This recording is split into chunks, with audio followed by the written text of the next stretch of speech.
So you want to know what the INTJ thinks about your type. I can tell you one thing, when it comes down to an INTJ, everyone annoys us. But I hope you don't take that personal, because us INTJs, we annoy ourselves even more. But to approach this video in a more positive light, there are great qualities that every single type has that they exhibit more than other types. And on the other spectrum of that, every single type has a very unique characteristics that annoys the INTJ more so than any other type. So yes, we're all human beings and multiple types are going to be doing very similar things, but there are certain qualities for every single type that the INTJ either really admires or it just gets under our skin. So this video is going to go over one positive trait and one negative trait that the INTJ sees in every single type. And before I begin this video, I will not hesitate to remove any hateful speech that's left in the comment section. If you want to start a dialogue to have a difficult discussion, that's fine. However, if I deem that it's just a blatant attack on a certain type, it's removed. Guys, let's be real. The typology community is seen by the vast majority of people as lunatics. We're categorized with people who believe in astrology. So we don't need more divide in this community. We need more unity. Lastly, before I begin, before any of you get upset, this video is going to begin with the highest general population of types to the lowest general population of types. So ISFJs, you're first up, and INFJs, saving the best for last. So buckle up, Buttercup. Let's begin. INTJ, do that dance. ISFJs, I know this sounds very cliche, but as an INTJ, I personally appreciate how protective you guys are. Even the ISTJs that I know who try to break outside of the norm, who tries to be a little more badass, which you guys are, still seems to always become mama hen when it comes down to protecting the people you guys care about. And you can't be papa hen because hens aren't guys. So it'll be like Papa Rooster. You could be Papa Rooster. It could be something as simple as making sure that your loved ones eat throughout the day, or standing up for your friend when someone makes an offhanded comment and that person is a little more sensitive and a little more conflict averse. You guys are willing to put yourself out there to protect the people that you actually care about, and that is very admirable. Now on to the negative. I don't know what it is about ISFJs, but the way that you guys judge an INTJ hurts the most out of any other type out there. The INTJs rather you be blunt than be passive aggressive, and ISFJs, you guys tend to be so passive with the way you guys judge people that even when we confront you, you try to say, oh, you weren't judging us, but we know you were. We saw the shift in your personality and we saw the little smirk that you had. You don't do that unless you judge someone. As an INTJ, all we do is analyze people, and we have analyzed you to the T. You might say you're not doing that because you don't want to hurt our feelings, but our feelings are more hurt when you're not going to tell us what's wrong so that we could potentially fix ourselves. So ISFJs, please speak up more whenever you don't like something instead of passive aggressively judging us. ESFJs, you guys are one of the hardest cookies to crack, or is it coconut to crack? What are we cracking in this metaphor? But once the ESFJ and the INTJ gets to a certain level of understanding, it's a bond that the INTJ appreciates so much, because you guys are willing to listen to the INTJ. Even though you never understand the INTJ, you will still listen to us and you will still make sure that we're heard. And the beauty about the INTJ ESFJ dynamic that most people aren't aware of is that when we have a conversation, the ESFJ is able to provide a certain level of insight that the INTJ completely missed, because we're looking at it from this perspective and the ESFJs are looking at it from this perspective. So not only are you providing us a place to vent, you're also providing us so much insight that we've never considered. And here comes the negative for the ESFJs. Yo, you guys need to stop complaining, man. We know you guys are helpful. You guys actually put yourself in positions to be helpful. If you're willing to volunteer to be helpful for someone or something and to help people out, why are you complaining about people expecting you to do things? We don't expect you to do things. You actually volunteer. And if you don't volunteer, we won't get upset. We'll figure shit out. We don't need you to step up and do things. We know you like being helpful and we appreciate the help, but it's not necessary. So if you're too tired, don't volunteer. Don't say anything. Just enjoy the ride and just hang out with people. I can say this without any hesitation that the ISTJ is the only Myers-Briggs type that understands the depth of loyalty that an INTJ has, because you guys operate the same way. When it comes down to loyalty, we're loyal to a fault, and other people can see it, they can analyze it, they can feel it, but they can never replicate it to the same degree that the ISTJ or the INTJ operates at. I don't want to go too much into cognitive functions, but it does have to do with introverted feeling being in our third slot. And excuse my French, but the easiest way to explain this is if we fuck with you, then we fuck with you. Then we go to the negative side of the ISTJ. Yo, ISTJs, stop being so goddamn rigid with your plans. Things change. Shit happens. Life happens. There are certain externalities that will affect the day-to-day that we can't plan for. And even if we plan for it, that doesn't mean it's gonna stop. So if we decide to watch a movie at 4 p.m. as a group and ENFJ accidentally runs into traffic, don't watch the movie alone. The ENFJ did not purposely become late. The whole point of watching a movie together is that we're all doing it as a unit, as a group, so that we have memories, not only because we want to watch the movie. Additionally, it's okay if the sink's a little messy or if there's dishes that needs to be washed. We'll take care of it in the next day or whenever we have time for it. Stop being so rigid. You're going to give yourself gray hair earlier than you need to, and try to enjoy life as it comes.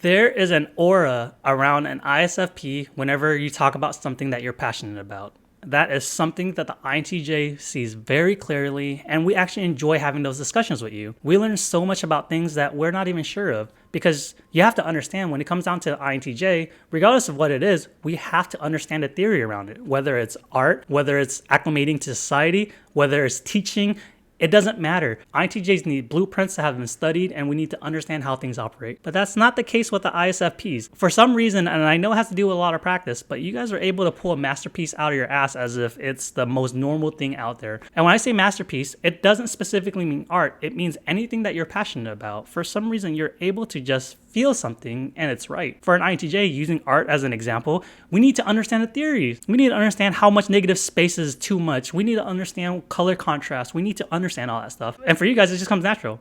That's really cool. Now we're getting to the negative. ISFPs, you guys are too sensitive. And in the Myers-Briggs community, the INFPs are known to be the most sensitive type, but I don't believe that's true. I think you guys either beat them or are on the same level. Any type of comment or criticism, anything that isn't positive, maybe teeter-tottering between like neutral to negative, you guys take that personal. Those comments aren't personal. We're talking about whatever the output that you provided was. And we understand that you put your passion into it, but your passion does not represent your identity. So when we critique something that you put out, we're not talking about you. We're not talking about your identity, your ability to do something. We're talking about the piece as it is in comparison to everything else that it's going to engage with. So ISFPs, please stop taking things so personally.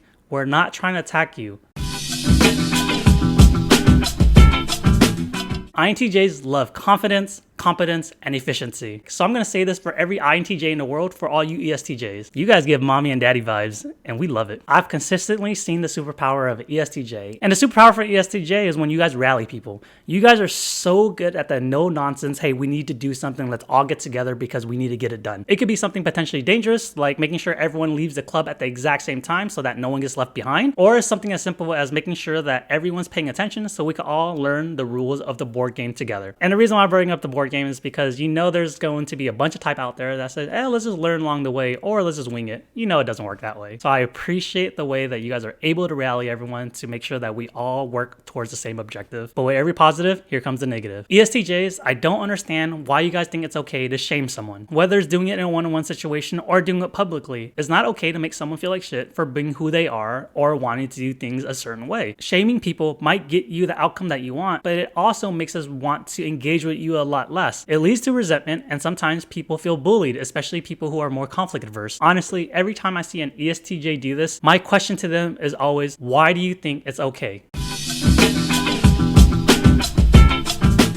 ESFPs. I have a love-hate relationship with you guys even before I learned about Myers-Briggs. You guys have this natural ability to get INTJs out of our comfort zone and to do things that you want us to do. You guys are so persistent. You guys keep asking the INTJ to do something, start giving us all these potential ways of approaching it, regardless of how many excuses we give you, to the point where the INTJ feels bad because you want to do it so much, and we feel like shit because we're not doing it with you, essentially making you feel bad because you want to do it so much. So we have to do it because we'll feel like a bad friend if we don't do it with you, but we don't really want to do it, but we care about you. And I hate to admit this because this is more often true than it isn't. When we're doing the things that we're doing, the INTJ doesn't enjoy it too much until after the fact. In hindsight, the INTJ appreciates the fact that we actually went out and engaged with the world or did what you wanted us to do because it either gave us new data or it reached our quota for engaging with the world for that week. So just thank you for bringing excitement into the INTJ life. Now let's get to what's negative. ESFPs, you guys are way too confrontational when you guys are upset. When you're upset, when you're in the NI grip, you need clarity.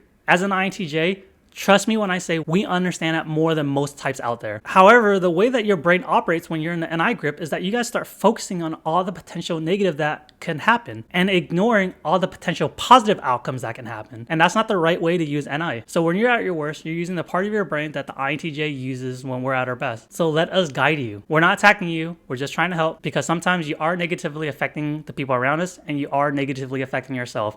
And as our friend or someone we care about, We're not gonna let you do that. ENFPs, I don't know how you guys do it. I don't know whether it's something that you're eating, something you're drinking, or an exercise routine that you're doing. You guys are able to stay so positive in so many situations that it blows our freaking mind. INTJs, we're easily annoyed. Annoyed with the external world and annoyed with ourselves. So it's refreshing to meet someone who's jolly most of the time to tell us, hey, INTJ, you don't need to be annoyed. Life is still good regardless of what's happening. The INTJ is also aware that you ENFPs have your dark side. It's so clear for the INTJ to notice because when you guys are trying to hide your dark side, it's essentially what the INTJ has been doing our entire life. So because we've been doing it our entire lives, we can easily see it when other people are doing it. Even if you're in your dark side, you never stay in there too long. You always somehow get back to the positive.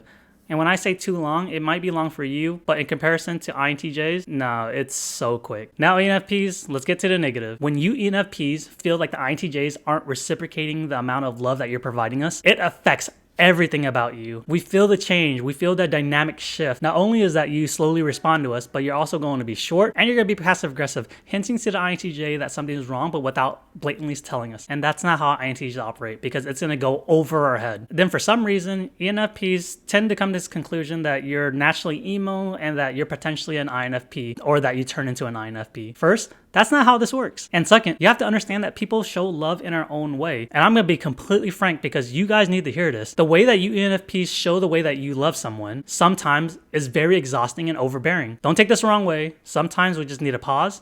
That's all I'm saying.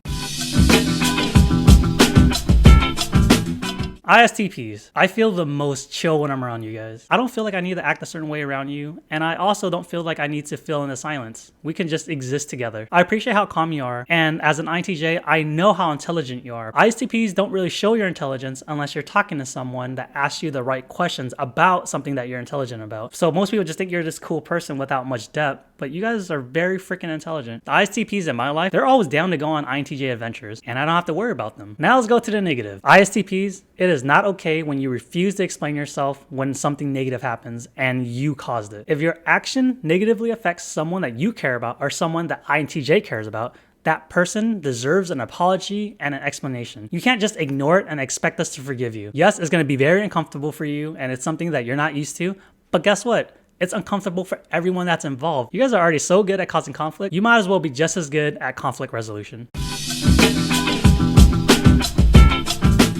INFPs, the INTJs appreciate how much effort you put into the people you care about. The funny thing about the way that you care about someone, it's not very noticeable. It's very subtle. It's a lot of little things that actually matter. Like being in a group of people and asking someone if they're okay when you notice that something's off about them emotionally. Or taking a walk with someone when you feel like they're not being heard so that they can vent to someone. INTJs learn so much about taking care of someone. Watching the INFPs. Your kindness is recognized and we respect that. Now let's get to your demons. INFPs, you guys are one of the meanest persons when you're upset. You guys are unhinged. When you're arguing with someone, and I mean like enragement arguing, you guys will not hesitate to attack a person's identity full force. The nastiest things that I've ever heard someone say to someone that they say they care about has come from an INFP. Because you guys attack someone's character, their core values, something that doesn't even have to do with the argument itself. You guys just care so much about winning or making that person feel as upset as you are. It is not okay to do that, INFPs. It's okay to feel your emotions. It's okay to be upset, but it's not okay to use your emotions to justify malicious intent, especially about people that you claim that you care about. When people read about Myers-Briggs, they assume that the ESTP and the INTJs won't get along because you guys are known as the jock and the INTJs are known as nerds. I don't believe that. ESTPs, you guys are amazing at inspiring people through your actions. Because whether you succeed or fail, you're just going to laugh it off and come up with another plan and eventually do that. Then you have the INTJ in the background wondering, did the ESTP learn anything from their past mistakes? And it doesn't necessarily pertain to only things that are daredevilish. It's everything in your life. You guys just have this natural charisma and this tendency to do things. And if you put it together, it's easy to see why you guys inspire people so easily. Now let's get to your negative. It's so funny to hear how much you ESTPs care about other people's opinions. You guys give off this personality like you don't care, but you guys care way more than you like to admit. No shit, ESTP, that person's mad at you because you said something that you shouldn't have said and it was rude. So if you care about that person, why would you be rude in the first place? You can't justify your actions by saying you didn't know it was rude until after it was received because that's not taking accountability for your actions. ESTPs, we know you care. Take a moment before you say or do something that might affect someone else. That's all.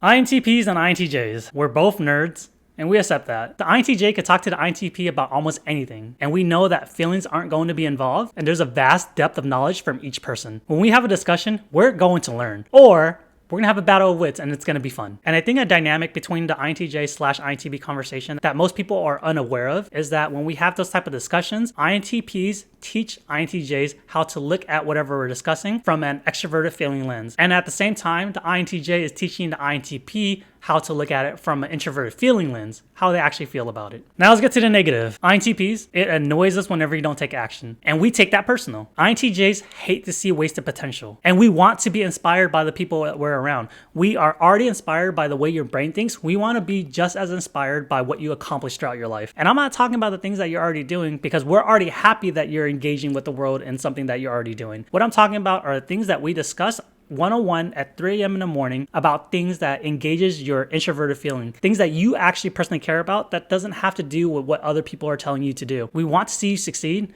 but we're not going to hold your hand because we want you to want it yourself.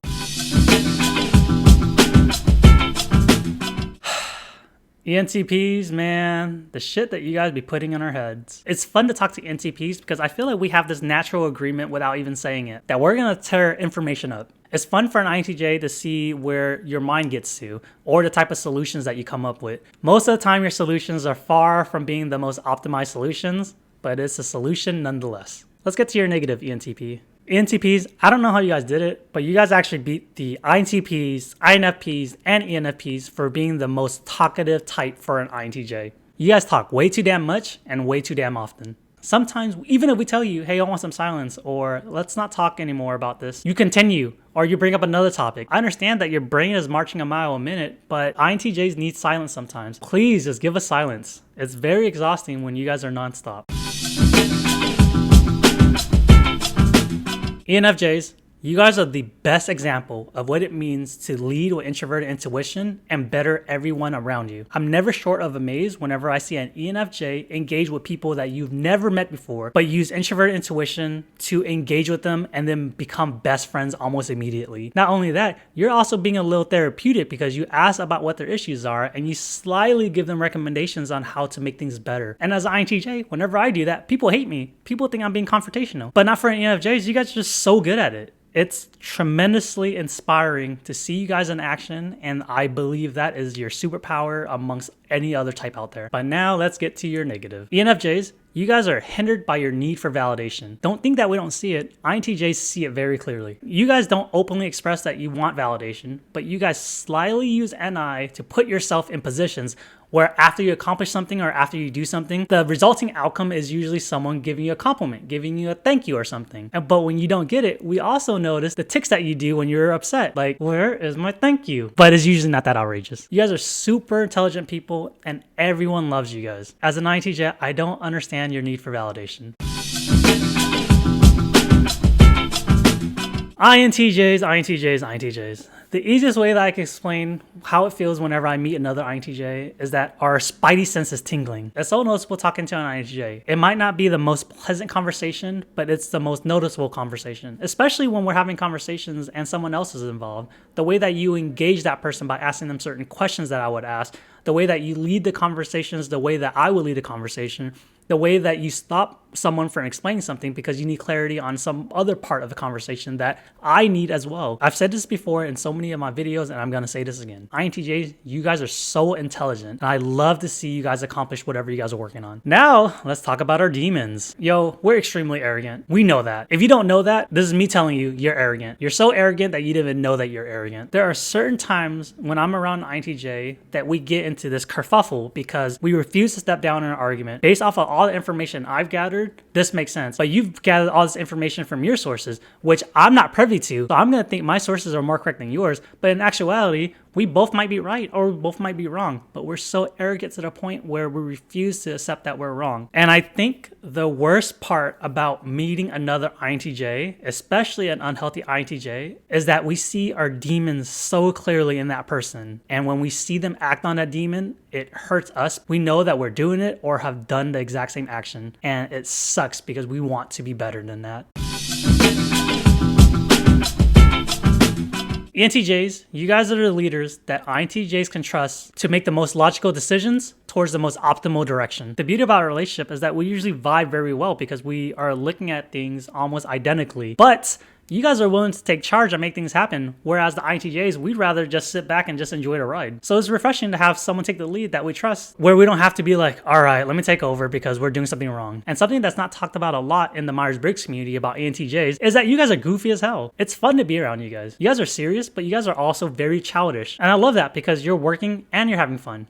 You're doing both at the same time. Now let's get to the negative. ENTJs, you guys need to slow the hell down. Not everyone wants to operate at your pace. Not everyone wants to accomplish what you're trying to accomplish. And not everyone expects life to be a contest all the damn time. Sometimes you guys are so pushy when it comes down to doing things because it's so natural for you to want to do things or want to get something done, but it's not the same for other types. Even as an INTJ, your sister type, where I have mom extrovert thinking in my second slot, you guys are still way too much for me. The things you guys accomplish, it's great that you guys are accomplishing. I'm happy for you. But you guys need to slow the hell down because not everyone wants to do what you're doing. And also, a lot of the times, I want you to slow down because I don't think you're doing things because you care about it. I think you're doing things just to check shit off the list. ENTJs, slow down. INFJs, I really mean it when I said we're saving the best for last. I have no hesitation to make this claim that if you put a healthy INFJ and a healthy INTJ in a room, we're instantly going to bond. We might not be best friends, but there's going to be a certain level of respect that's going to be mutually appreciated after we have a conversation and after we understand how the other person's minds work. For an INTJ, we need clarity. We need truth. And in order to get there, you have to dig in the weeds. For an INTJ, we need to understand why so we could get a certain output. For an INFJ, you need to understand why so you can help people. The stereotype of INFJ is that you're a therapist to everyone that you care about. It makes sense to an INTJ why you guys are the great counselors because you guys actually care and you guys actually put in the work to understand someone fully. And we admire the hell out of that. Now get ready for the negative. INFJs, you guys really need to speak up when you're angry. A lot of the issues that you guys are facing or complaining about can easily be prevented if you take a proactive approach. And a proactive approach might have some conflict. Stop viewing the world as if you say what's on your mind, that people are going to get upset. People might get upset, but if they care about you, they're going to want to hear what's on your mind, especially if it's something that's unpleasant for you. So please, INFJs, speak up whenever you feel something. You guys are so good at that when it comes down to other people. Learn how to utilize that strength and make it work for you. And ladies and gentlemen, that's the end of this video. This is actually my second time recording this video because I didn't like how the first one came out. And I apologize for what's going on in the background. There's construction going on. And my video editing software is iMovies, so it's limited to what sounds I can remove from my videos. This is the first video that I created that focuses on other Myers-Briggs type. I intend to do a deep dive on every single type, so stay tuned for that. And as always, if you enjoyed this content, don't forget to like, comment, and subscribe to this channel. I put out as much videos as I can, and I try to improve the videos every time. Thanks again, everyone, for watching this video. I hope you enjoyed it. Bye.